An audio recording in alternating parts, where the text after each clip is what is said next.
Bien le bonjour tout le monde, c'est la team GK et aujourd'hui on se retrouve pour un nouvel épisode de A Good Anime. L'anime d'aujourd'hui est tout simplement Evangelion, ou plutôt Neon Genesis. Neon Genesis. Putain, Neon Genesis Evangelion.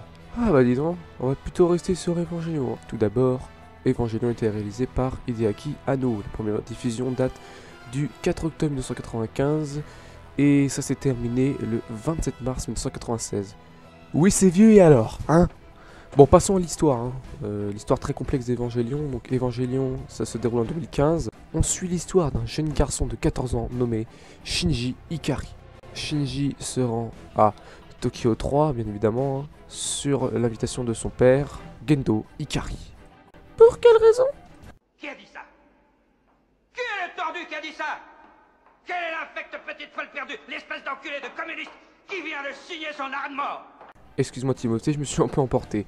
Je vais répondre à ta question, bien évidemment. Il doit se rendre à Tokyo 3 pour piloter l'EVA 01, où Ikar, son père, est le directeur de la NERV.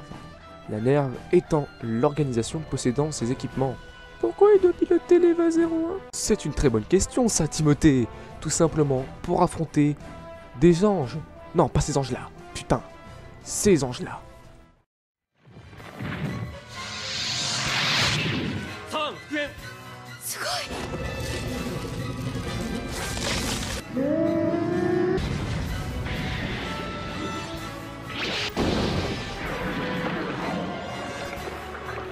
Oui, ça fait carrément flipper là. Ce qui est dingue dans Evangelion, c'est que c'est un animé très psychologique et surtout avec beaucoup de mystères. Ne soyez surtout pas suicidaires en regardant Evangelion car leur sujet favori c'est la dépression. Par contre, pour la fin d'Evangelion, ne regardez pas l'animé car ce n'est pas la vraie fin à cause d'un manque de budget. De toute façon c'est toujours la thune, hein. Toujours la thune qui manque, toujours ça. Dirigez-vous plus sur The End of Evangelion, la véritable fin. Petite prévention, à la fin, vous allez clairement être traumatisé. Ah, et j'ai oublié, préparez votre cerveau car il va être secoué. Bon, passons aux choses cool dans Evangelion. Premièrement, l'opening qui déchire.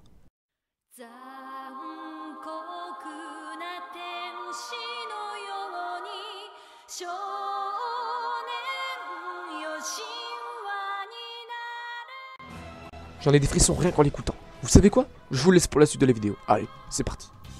C'est aussi le seul animé où tu peux avoir un pingouin comme colocataire. C'est quand même incroyable. Ensuite, attendez. Timothée? Oui? C'est d'aller se coucher, hein. Vas-y. D'accord. Après, tu vois, il y a quand même pas mal de scènes un peu coquinou, hein. C'est plutôt sympa, hein. Moi, je suis pas forcément contre, tu vois. Genre, ça ne me dérange absolument pas. Pas du tout, même. Bon, vu que je sais que vous êtes un peu friand de ces choses-là, je vais vous en mettre un petit dernier extrait, hein. Stop, on arrête. Au pire des cas, si vous voulez voir la suite, vous avez qu'à regarder l'animé. J'ai eu 3 phases en regardant Evangelion. Au début, au milieu et à la fin de l'animé. Au début, j'étais perdu et fasciné. Ensuite, j'étais très pris par l'animé, très à fond dedans. À la fin, j'étais comme une grosse merde. Vraiment, je pensais pas qu'un animé pouvait être aussi bouleversant. Bon bah voilà, la vidéo est terminée. J'espère qu'elle vous aura plu. N'hésitez pas à vous abonner si c'est le cas et à lâcher un gros pouce bleu. C'était la team GK.